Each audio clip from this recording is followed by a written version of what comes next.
Nkrumah in Ghana. The battle for Ghana was a little bit more difficult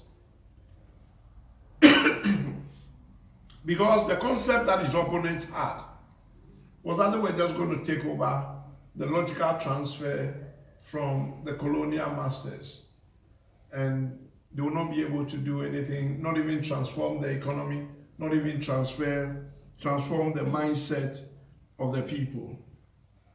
But Nkrumah decided that really what we needed was to create a Ghana of Ghanaians.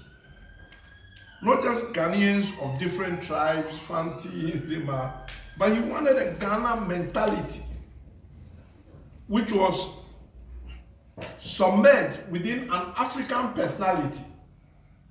So there were these two issues that Nkrumah had to really fight for to ensure that when we talk about Ghana and independence, what we'll be talking about was laying the foundation for peace and unity within our country, and far flung from the days where we had the elite of the society and we had the fisher folk. So Nkrumah's CPP was about setting up a party that would embrace all sections of the community. It wasn't just the intelligentsia. He wanted royals. He wanted professionals. He wanted young people from the community. He wanted old men.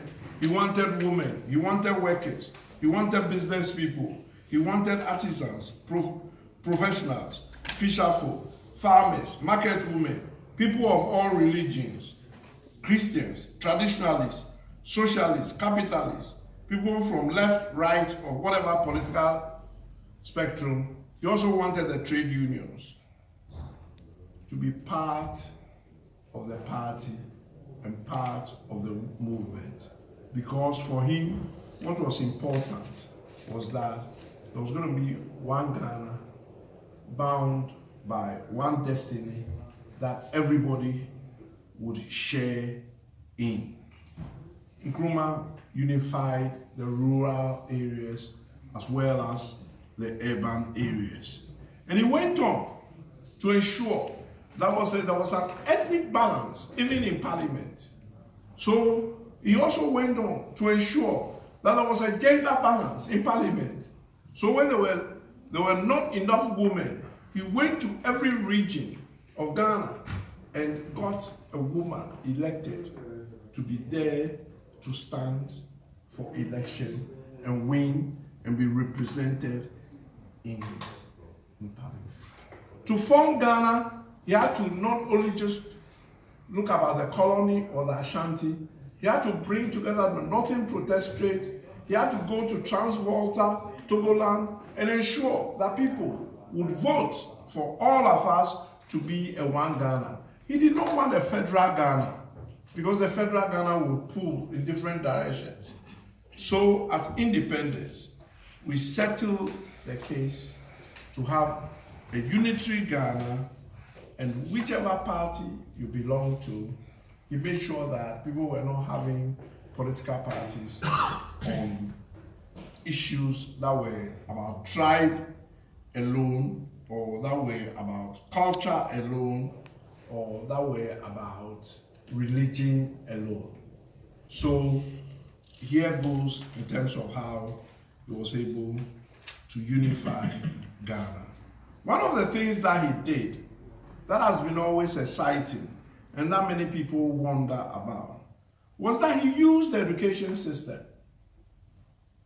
He caused for several schools to be built all over the country, and he ensured that they weren't just schools for people in Lambeth or Wandsworth, or you can come from anywhere in the country and go to school in a different area because you were a Ghanaian. And he intensified the rather expensive boarding school system as a way of forging that unity. So you knew other people who came from other tribes and other parts of the country. You live with them, you make lifelong friends with them, and it means that you were able to have a mentality that was Ghanaian. He set up a leadership training organization, which was called the Young Pioneer Movement. And he did that but to ensure that we had a scout movement, we had other boys brigade, other movement, Muslim movement and everything. He brought all of them together into the Young Pioneer Movement, which taught us young boys the leadership, really from age 5. Because we had African personality, which actually talked about us and our culture. And we also had things that would say that this is what you do. You become an active citizen of your country. You volunteer for things, and you go on to look at the future. He built the township of Tema. Tema was nothing. He built a whole township, and he brought workers from all over the country as part of his industrialization policy, and to forge a cosmopolitan population that has never been seen anywhere in the world. And he did that because he knew that in order to industrialize a country, you needed massive inputs of capital, but you also needed trained workers who will be able to forge ahead for you. Now, we have ethnic rumblings everywhere, and it excites me that anytime we talk about Zimbabwe, we talk about the dominant tribe. It excites me that now we are talking about somewhere in Burma, and they are talking about